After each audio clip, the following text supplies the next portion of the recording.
Ibu Bapa, Saudari dan Saudara yang terkasih dalam kasih Tuhan kita Yesus Kristus. Hari ini kita merayakan hari Minggu Prapaskah yang pertama. Dan Injil yang kita kutip hari ini dari Injil Lukas pasal 4 ayat 1 sampai dengan 13. Jangan memanjakan diri, tetapi cintailah puasa.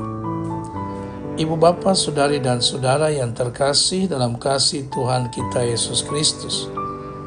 Untuk mengingatkan kita bahwa Prapaskah adalah saat ketika kita diuji.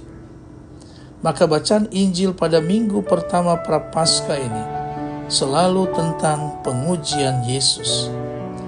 Tetapi puasa kita atau apapun persembahan kecil yang kita berikan kepada Tuhan selama Prapaskah, kita masuk sebenarnya di dalam solidaritas dengan kesulitan yang dialami oleh Yesus dalam sengsaranya.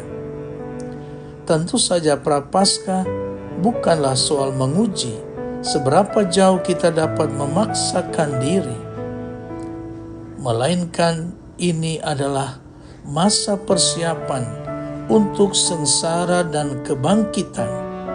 Seperti 40 tahun bangsa Israel di padang gurun mempersiapkan diri untuk tanah perjanjian, atau 40 hari Nabi Elia, atau 40 hari saat Kristus mempersiapkan para rasul antara Paskah dan kenaikan.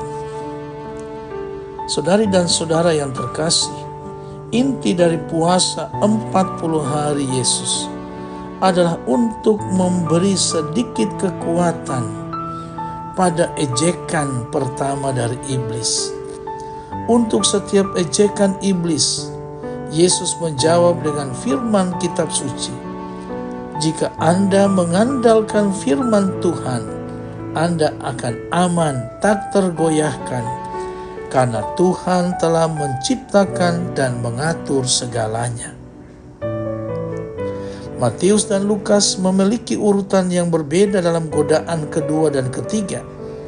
Matius mencapai klimaksnya dengan Yesus sebagai Musa kedua, seperti Musa melihat semua wilayah dari gunung yang tinggi.